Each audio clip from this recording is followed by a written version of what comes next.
नया IBN 7 हौसला है।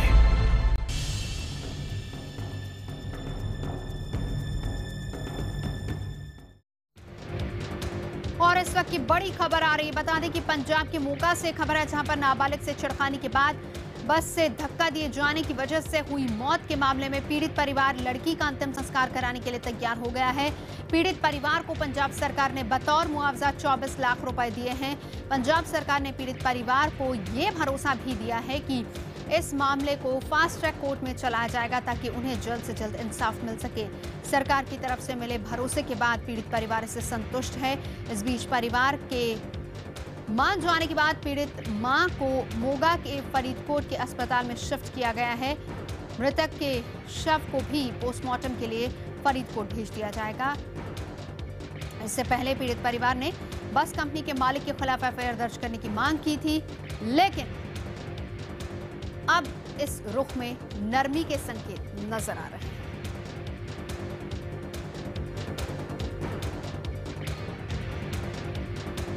और मैनू माफ कर दो लोगों, मेरी बेटी का संस्कार कराओ। जो कस मैनू मेरी सरकार दिंदी आ, मैनू लै लैन दो। जिहदी लड़ाई जिहदे नाल आओ करो, और मैनू मेरी बेटी का संस्कार कर लैन दो। मैं छोटे सारे दे मूहरे जेड़े थल्ले मेरे यार भगत लोग बेच कर रहे आ, रौनकी पैसे खा गया, उन्होंने वो करता, मैनू माफ कर दो। मैं अपनी बेटी नू लेके जाना। चलिए, हमारे साथ इस वक्त अमित चौधरी जुड़ रहे हैं। अमित, आपसे जानना चाहेंगे कि जिस तरीके से ये लड़की के पिता बोल रहे थे, ये वो लहजा नहीं है कि इतने आसानी से वो कहें कि हाँ मैंने माफ कर दिया। वो तो सीधा कह रहे हैं कि मेरे को माफ कर दो, मुझे मेरी बेटी का संस्कार करने दो।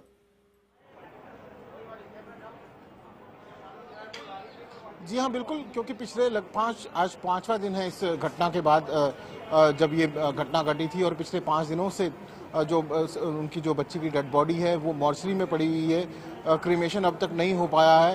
डेडलॉक इसी चीज़ पर हो रखा था कि परिवार जो है क्या चाहता है। परिवार की मांग थी कि ऑर्बिट बसेस बंद होनी चाहिए, उनका परमिट कैंसिल होना चाहिए।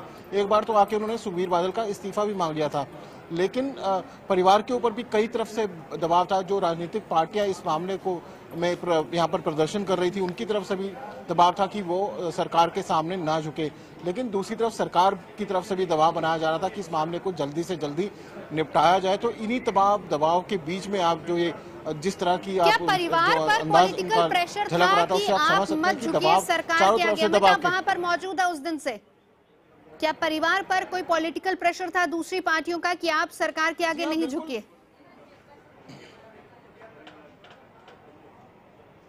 जी हाँ, बिल्कुल, पॉलिटिकल पार्टियों का भी प्रेशर ज़रूर था, क्योंकि पहले दिन से यहाँ पर चाहे आम आदमी पार्टी हो या फिर कांग्रेस हो, तमाम दलों के नेता यहाँ पर लगातार आ रहे थे। वो लगातार यहाँ पर जो है प्रदर्शन कर रहे थे, और ये जज्बाती तौर पर जो है फैमिली के साथ खुद को दिखा रहे थे। तो ऐसे में उस तरफ से भी प्रेशर था कि वो जो फैमिली है वो किसी भी हालत में सरकार के सामने ना झुके। जब सरकार जो भी आश्वासन दे रही थी, उनमें कई सारी चीज़ें जो हैं, कई शर्तें जो हैं परिवार की तरफ से रखी गई थी। बाकायदा एक 9 से 10 लोगों की मेंबर की कमेटी बनी थी, जिसमें परिवार के लोग भी थे और तमाम राजनीतिक दलों के लोग भी थे। तो ऐसे में इस वजह से भी जो है परिवार जो है ये समझौते की तरफ नहीं आ रहा था। लेकिन अब आज 5वें दिन जो है सरकार के ऊपर बहुत ज़्यादा दबाव था, क्योंकि सीधा उंगली बादल परिवार पर उठ रही थी। तो ऐसे में कुछ पुलिस अफसर यहाँ पर आए, जो यहाँ के ADGP हैं पंजाब के, IPS सहोता, और IG है इस इलाके के परमराज उमरानंगल। वो तमाम पुलिस अफसर लगभग 1.5 से 2 घंटे यहाँ पर बैठे रहे, और उसके बाद जो है जो दूसरे रिश्तेदार थे परिवार के, उन लोगों ने यहाँ पे काफी नारेबाजी की। जो पॉलिटिकल पार्टी थी वो उन्होंने काफी नारेबाजी की पुलिस और प्रशासन के खिलाफ। उनका ये आरोप था कि परिवार पर दबाव बनाया जा रहा है समझौते के लिए। चलिए, बहुत शुक्रिया। चीजों के बीच में ये सब कुछ हुआ है, और अब क्रिमेशन जो है माना जा रहा है। बहुत शुक्रिया अमित, आपका इस पूरी जानकारी के लिए। नजर आप बनाए रखिए। लेकिन एक चीज और है कि तमाम सियासी दलों ने भी घेराबंदी कर रखी थी बादल परिवार की, उनकी सरकार की, और इस मामले ने राज्य की कानून व्यवस्था की भी पोल तो खोलकर रखी दी है।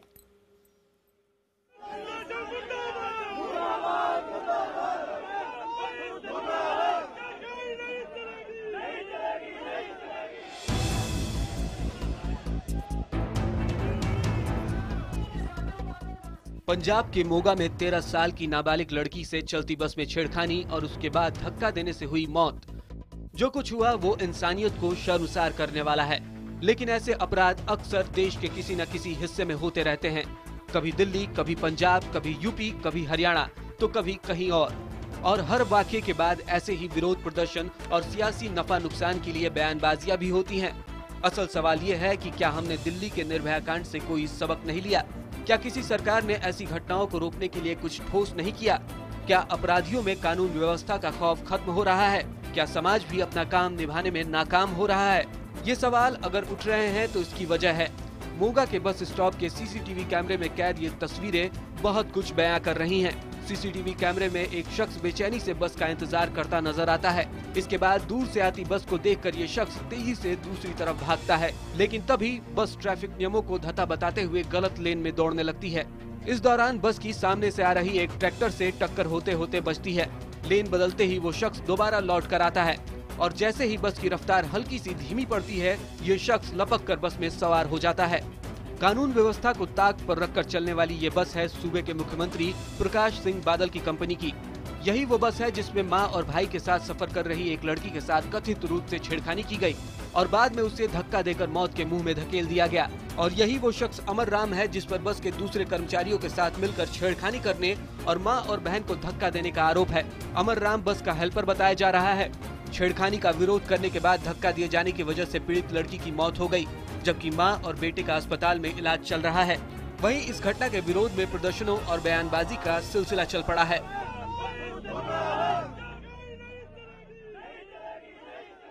जब तक आप पंजाब पुलिस को खुद मुख्तार नहीं बना देते, ऑटोनॉमी नहीं देते, जब तक पुलिस को अपना काम कर, जब तक कानून की बालादस्ती, कानून की सरपरस्ती पंजाब में नहीं आएगी, तब तक इस किस्म के वाकया वक्फे पे पंजाब में होते रहे। सीसीटीवी फुटेज में साफ है कि मोगा में ट्रैफिक के कायदे कानून की धज्जियां उड़ती हैं। तो क्या बादल परिवार की कंपनी की बसों को नियम कानून की धज्जियां उड़ाने की छूट है? मोगा कांड से ये भी पता चलता है कि छेड़खानी के वक्त बस में सवार लोगों ने आरोपियों का विरोध नहीं किया। तो क्या बादल परिवार की कंपनी की बस में काम करने वालों से आम लोग डरते हैं? बस से धक्का दिए जाने के फौरन बाद अगर किसी राहगीर ने पुलिस को खबर दी होती तो कम से कम जिस भाई को बाद में चलती बस से धक्का दिया गया था उसे घायल होने से बचाया जा सकता था। ये तमाम सवाल बहुत कुछ कहते हैं। वारदात के बाद पंजाब के 2 मंत्रियों के बयान की भी जबरदस्त आलोचना हो रही है। अगर सूबे के शिक्षा मंत्री रेप को कुदरत की मर्जी बताने लगे तो सरकार की हालत को समझा जा सकता है। कार एक्सीडेंट नहीं होंगे, सो ये एक्सीडेंट होना और कुछ होना, जहाज एक्सीडेंट होंगे, ये सब कुदरत की गल है। पॉलिटिशियंस ऑफन इस तरह की कुछ इनसेंसिटिव रिमार्क्स पास करते हैं। जैसे मोगा इंसिडेंट्स में ही उनकी एक मिनिस्टर ने बोला कि ये तो ऐसे अक्सर होता ही रहते हैं।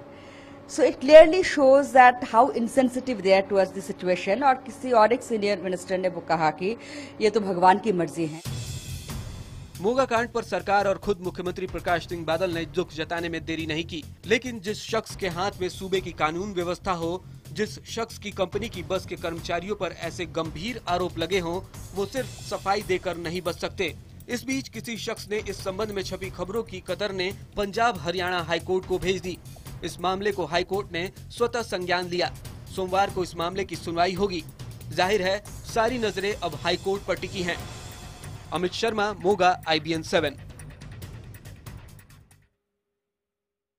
तो चलिए, मोगा कांड से बहुत से सवाल भी खड़े हो रहे हैं और आज का मुद्दा में हम चर्चा इसी पर करेंगे। तमाम खास मेहमान होंगे, लेकिन उससे पहले कुछ सवाल जिनका जवाब मिलना जरूरी है। सबसे बड़ा सवाल यह है कि क्या मोगा कांड के लिए बस कंपनी के मालिक यानी सुखबीर सिंह बादल भी जिम्मेदार हैं? एक और सवाल है कि क्या पीड़ित परिवार की मांग के मुताबिक ऑर्बिट एविएशन कंपनी की बसों का परमिट रद्द होना चाहिए? क्या सूबे में शासन होने की वजह से ट्रैफिक कानूनों की अनदेखी करते हैं बादल की कंपनी के कर्मचारी? क्या पंजाब में कानून व्यवस्था बनाने में बादल सरकार नाकाम रही है? और क्या सुखबीर सिंह बादल के खिलाफ केस दर्ज होना चाहिए? क्या इस घटना से पंजाब सरकार लेगी कोई सबक? क्या किसी के दबाव में परिवार के रवैये में आई नरमी ये तमाम ऐसे सवाल हैं, जवाब मिलना बेहद जरूरी है। तो मोगा कांड की मुजरिम कौन है, इसी मुद्दे पर चर्चा करने के लिए तमाम खास मेहमान मौजूद हैं। परिचय करा देती हूँ। दिल्ली से हमारे साथ मौजूद हैं बीजेपी नेता आरपी सिंह, आम आदमी पार्टी के नेता सोमनाथ भारती हमारे साथ जुड़ चुके हैं, चंडीगढ़ से कांग्रेस प्रवक्ता सुखपाल सिंह खैरा हमारे साथ मौजूद हैं, और लखनऊ से हमारे साथ हैं यूपी के पूर्व डीजीपी विक्रम सिंह। सबसे पहले मैं आप ही से जानना चाहूंगी, आरपी सिंह जी हमारे साथ फोन लाइन पर मौजूद हैं। आरपी सिंह जी, मैं आप ही से जानना चाहूंगी, आप लोगों ने भी कुछ नहीं किया, आपकी तो सहयोगी पार्टी है, आपकी तो सहयोगी सरकार है, वहां पर आपने कुछ नहीं किया। लोकसभा चुनाव जब थे तब आप तमाम चीजें कहते थे, तमाम आरोप लगाते थे कि पंजाब में जो शिरोमणि अकाली दल की सरकार चल रही है, आपकी बाकायदा फैक्ट फाइंडिंग कमेटी ने तमाम आरोप लगाए थे। लेकिन अब जब इस तरह के खुलासे हुए तो बीजेपी वहां पर खामोश नजर आई।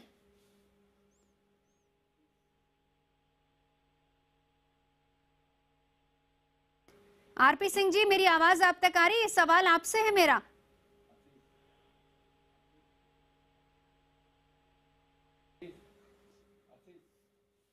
चलिए, लग रहा है आरपी सिंह जी तक आवाज नहीं पहुंच रही है। कोशिश हम करेंगे वहां पर उनसे भी बातचीत हम करें। लेकिन हमारे साथ इस वक्त सुखपाल सिंह खैरा भी मौजूद हैं।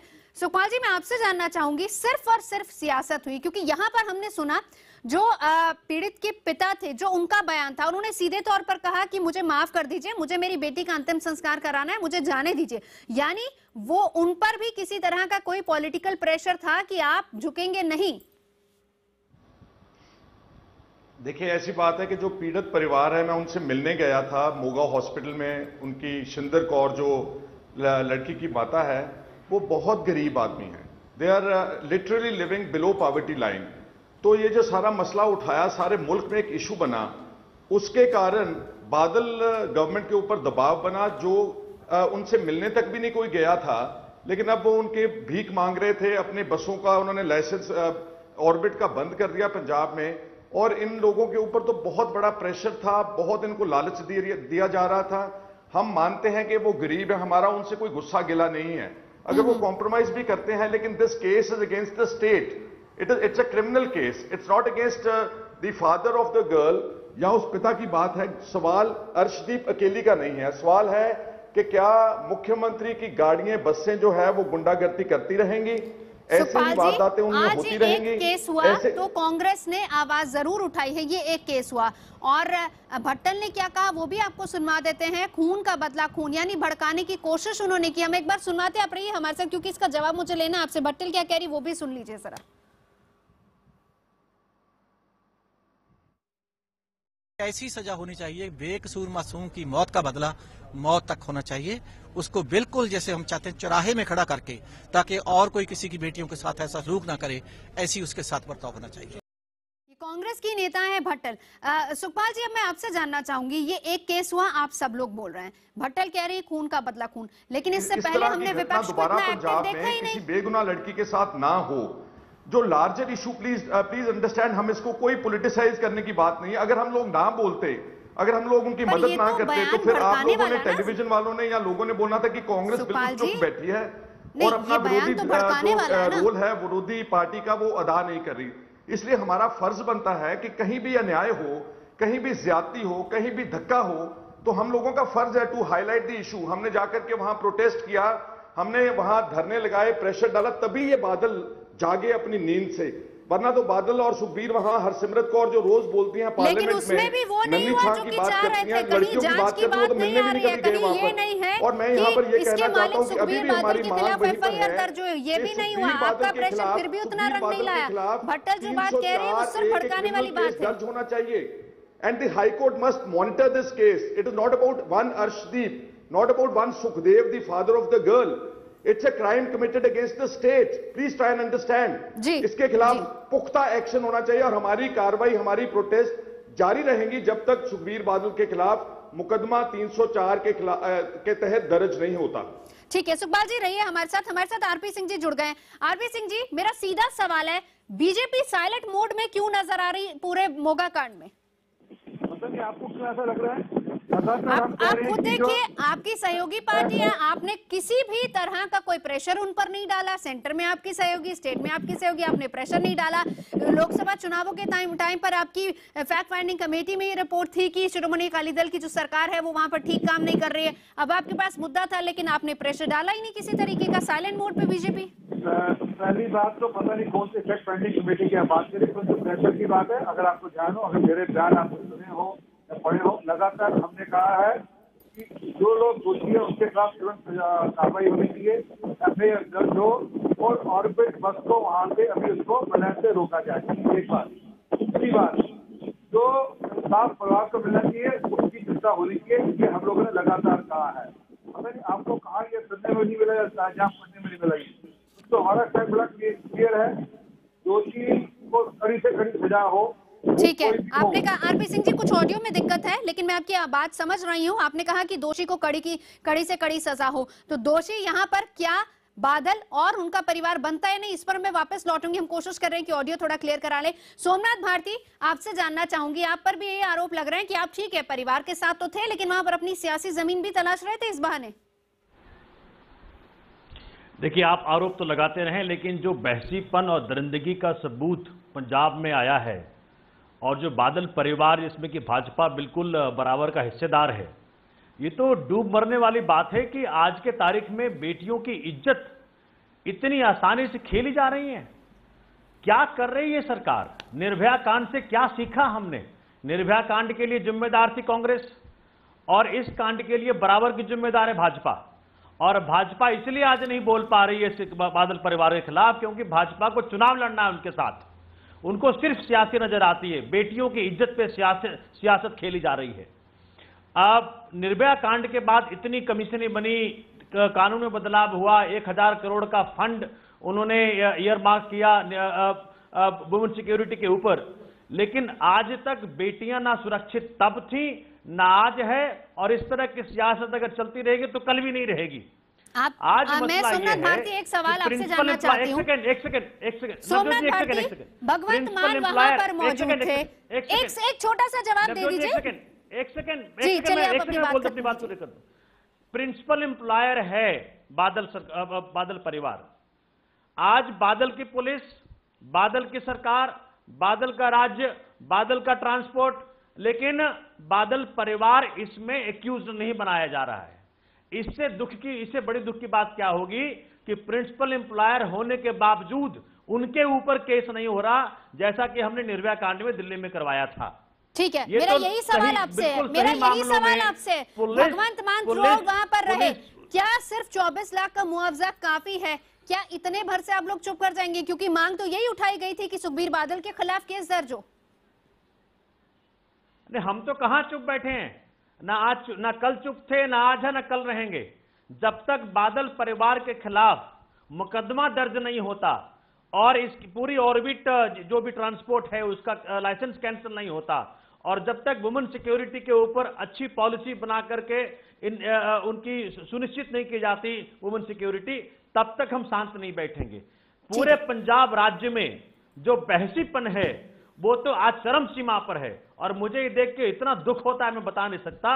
नेपाल से मैं आ रहा हूं, नेपाल में तो परमात्मा ने कह ढाया है, लेकिन यहाँ पे तो अपनों ने कह ढाया है। जी सोमनाथ जी, करने वाली बात क्या होगी? लौटूंगी। विक्रम सिंह जी हमारे साथ मौजूद है। विक्रम सिंह जी, एक छोटा सा सरल सा सवाल जिसमें मैं आपका जवाब जानना चाहूंगी, क्या बस कंपनी के मालिक के खिलाफ कोई केस बनता है? क्योंकि जब उबेर की बात आती है, जब भोपाल ट्रेजेडी की बात आती है, जब उपहार की बात आती है, तो सीधा उनके मालिकों के खिलाफ केस बनते हैं। क्या यहाँ पर ऑर्बिट कंपनी के मालिक सुखबीर बादल के खिलाफ केस बनता है या नहीं?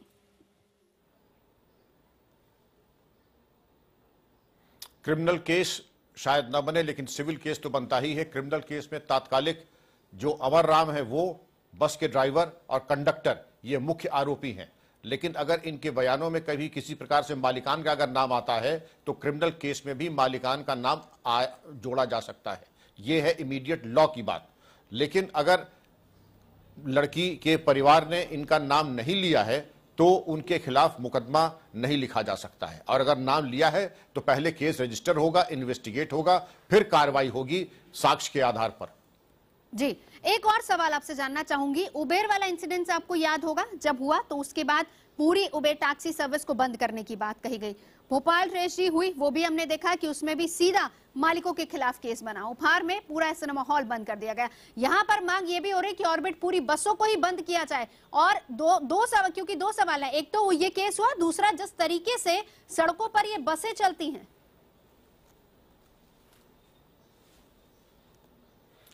आप अगर याद करें कि उबेर के केस में कॉम्प्लिसिटी थी मालिकान की, कि उनके द्वारा वांछित जो जानकारी और वांछित जो परमिशन थी वो नहीं ली गई थी। जो वांछित सूचना दिल्ली पुलिस को दी जानी चाहिए थी वो नहीं दी।